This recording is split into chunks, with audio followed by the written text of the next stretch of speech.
देखिए यहाँ पे क्वेश्चन क्या कह रहा है। ये क्वेश्चन आपका एक्सरसाइज 5.9 का है। क्वेश्चन कह रहा है if the bar magnet in exercise 5.8 is turned around by 180 degree where will be the new null point be located. देखिए सबसे पहली बात तो ये क्वेश्चन आपका एक्सरसाइज 5.8 से है। तो एक्सरसाइज 5.8 में हमें क्या गिवन था, हमें ये गिवन था कि हमारे पास एक बार मैग्नेट था जिसे हमने हॉराइजॉन्टल प्लेन में रखा हुआ था, ठीक है।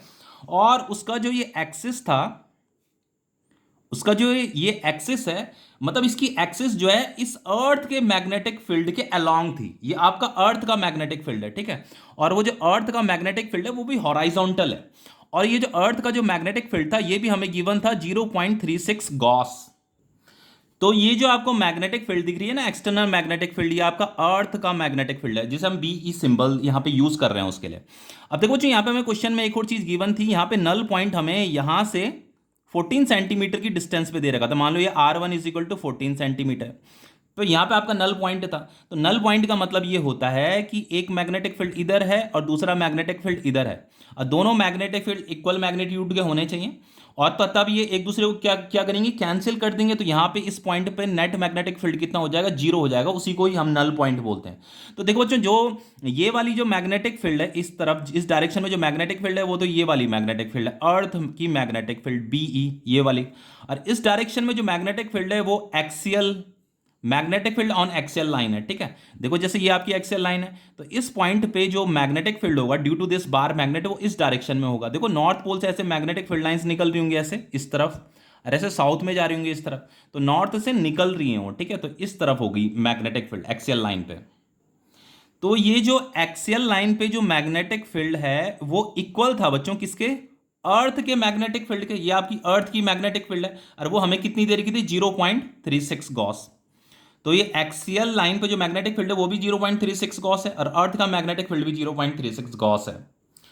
अब हमसे देखो क्वेश्चन में क्या कह रहा है, if the bar magnet in exercise 5.8 is turned around 5 by 180 degree where will the new null point. अब हमें न्यू नल पॉइंट बताना है। जैसे आपका ये बार मैग्नेट है ये इस तरीके से ना, अगर मैं इसे 180 डिग्री ऐसे टर्न कर देता हूं, तो अगर मैं इसे 180 डिग्री टर्न कर दूंगा तो इसका नॉर्थ पोल इधर आ जाएगा, साउथ पोल इधर आ जाएगा, ठीक है। तो यहां पे देखो इस तरीके से दिखा देता हूं मैं इसे, नॉर्थ पोल अब इधर आ गया है और साउथ पोल इधर आ गया, ठीक है। हमने इसे 180 डिग्री टर्न कर दिया है। और ये आपकी अर्थ की मैग्नेटिक फील्ड तो अभी भी इसी डायरेक्शन में रहेगी, ठीक है। ये इस तरीके से ये आपका अर्थ का मैग्नेटिक फील्ड है जो कि हमें 0.36 गॉस दिया था। यहाँ पे ये उसकी एक्सियल लाइन है। हमें बच्चों नल पॉइंट ढूंढना है। अब देखो आप खुद दिमाग लगाइए कि अब जो नल पॉइंट होगा बच्चों इस एक्सियल लाइन में लाई नहीं करने वाला। आप देखो मान लो अगर मैं इस पॉइंट पे कोई नल पॉइंट अगर मैं ढूंढने की कोशिश करूं, तो देखो अर्थ का मैग्नेटिक फील्ड तो इस तरफ है, और बच्चों ये बार मैग्नेट जो यहाँ पे मैग्नेटिक फील्ड बना रहा होगा ना वो भी इसी डायरेक्शन में बना रहा होगा। देखो यहाँ पे तो ऐसे अपोजिट डायरेक्शन में था, इसलिए बच्चों ये एक दूसरे को कैंसिल कर दे रहे थे, इसीलिए यहाँ पे नेट मैग्नेटिक फील्ड जीरो आ रही थी, तो हम उसे नल पॉइंट बोले थे। लेकिन यहाँ पे देखो नॉर्थ से ऐसे मैग्नेटिक फील्ड लाइंस निकलेंगी और ऐसे साउथ की तरफ जाएंगी। तो ये बार मैग्नेट यहाँ पे जो मैग्नेटिक फील्ड बना रहा है वो इस डायरेक्शन में बना रहा है, और ये एक्स्ट अर्थ की मैग्नेटिक फील्ड भी इसी डायरेक्शन है। तो यहाँ पे नल पॉइंट नहीं होगा। उसी तरीके से यहाँ पे भी आपका नल पॉइंट नहीं होगा। इस सेंटर से अगर कुछ एक्सेल लाइन पे कोई पॉइंट अगर आप देखो तो किसी कहीं पे भी आपको कोई एक ऐसा पॉइंट नहीं मिलेगा जहाँ पे आपको नल पॉइंट मिले, मतलब कहीं पे भी नल पॉइंट नहीं मिलेगा। देखो यहाँ पे देखो अर्थ का मैग्नेटिक फील्ड तो इधर होगा, ये एक्सटर्नल मैग्नेटिक फील्ड जो है वो तो इस डायरेक्शन में, और इस बार मैग्नेट की जो मैग्नेटिक फील्ड होगी वो भी इसी डायरेक्शन में होगी। देखो नॉर्थ से ऐसे निकल रही है, ऐसे निकल रही है, फिर इधर ऐसे साउथ में जा रही है। तो इस तरफ मैग्नेटिक फील्ड आ रहा है, तो यहाँ पे आपको नल पॉइंट नहीं मिलेगा। नल पॉइंट देखो इस यहाँ पे मिल सकता है आपको, कहाँ पे, इस इक्वेटोरियल लाइन पे मिलेगा। देखो कैसे मिलेगा, देखो देखो बच्चों यहाँ पे देखो, यहाँ पे जो मैग्नेटिक फील्ड लाइंस ऐसे निकली नॉर्थ से, अरे ऐसे इस तरफ जा रही होंगी, देखो इस तरफ जा रही हो, इस तरफ, ठीक है। और फिर यहाँ से घूम करके इधर जा रही होंगी। तो इस पॉइंट पे ड्यू टू बार मैग्नेट जो मैग्नेटिक फील्ड की डायरेक्शन है वो इस तरफ है। तो ये तो आपका इक्वेटोरियल लाइन पे मैग्नेटिक फील्ड है, ठीक है। और ये अर्थ का जो मैग्नेटिक फील्ड है वो इस डायरेक्शन में होगा, वो इस डायरेक्शन में होगा, वो तो इसी डायरेक्शन में ना, वो तो हमें गिवन है, ये आपका अर्थ का मैग्नेटिक फील्ड है। तो बच्चों हमने मान लिया यहां से लेकर के यहां तक ये R2 डिस्टेंस है, और इस R2 डिस्टेंस पे आपका क्या है, नल पॉइंट है।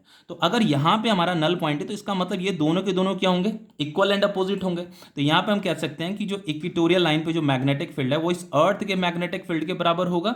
और ये अर्थ का मैग्नेटिक फील्ड हमें कितना दे रखा था, 0.36 गॉस दे रखा था। तो बच्चों जब यहां पे नल पॉइंट इस पॉइंट जब नल पॉइंट यहां पे था तब एक्सियल एक्सियल लाइन पे जो मैग्नेटिक फील्ड थी वो इतनी थी। और अब जब नल पॉइंट यहां पे आ रहा है तो अभी भी इक्वेटोरियल लाइन पे जो मैग्नेटिक फील्ड आ रहा है वो इतना ही आ रहा है, ठीक है। तो हम ये कह सकते हैं कि एक्सियल लाइन पे इस पहले वाले केस में जो मैग्नेटिक फील्ड था और इस दूसरे वाले केस में इक्वेटोरियल लाइन पे जो मैग्नेटिक फील्ड आ रहा है वो क्या आ रहा है, इक्वल आ रहा है, ठीक है। अब देखो ये आपका यहां से लेकर के यहां तक ये जो नल पॉइंट था ये डिस्टेंस r1 थी और यहां पे नल पॉइंट हमने ये ले लिया है, तो यहां से लेकर के यहां तक की डिस्टेंस हम r2 कह रहे हैं। तो देखो इसके लिए जो फॉर्मूला होता है वो होता है आपका म्यू नॉट अपॉन 4 पाई, फॉर्मूले तो आपको पता ही होंगे, 2m, m का मतलब magnetic dipole moment, divided by r1 की पावर 3, ये आपका r1।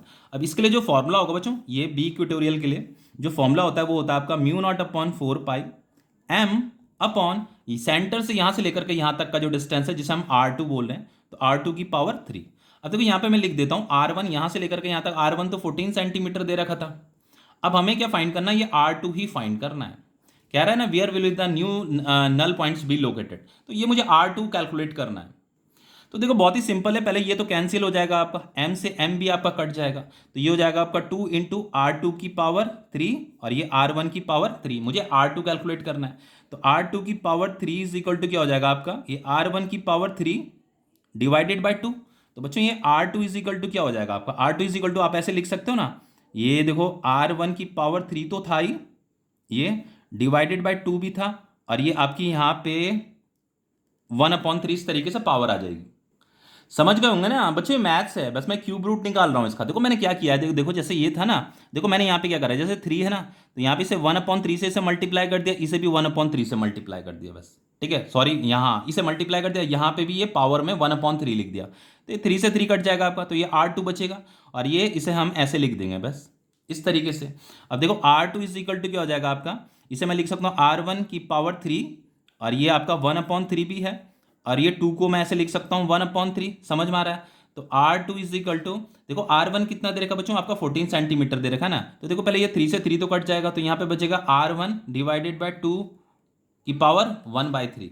तो r2 is equal to r1 कितना दे रखा 14 सेंटीमीटर, और ये बच्चों ये 2 का हमें क्यूब रूट निकालना है, तो 2 का जो क्यूब रूट होता है वो होता है आपका 1.26, ठीक है। तो यहां से डेसिमल हटेगा, ये ऊपर 2 जीरो जाएंगे, तो जब आप इसे डिवाइड करोगे तो डिवाइड करने पे आपको जो आंसर मिलेगा वो मिलेगा 11.1 सेंटीमीटर। तो ये आपका r2 मिल गया है, यही तो नल पॉइंट था हमें। यहाँ पे ये जो r2 है बच्चों, ये आपका नल पॉइंट है, तो ये r2 जो डिस्टेंस है वो है आपका 11.1 सेंटीमीटर। तो ये क्वेश्चन आपका कंप्लीट हो गया है।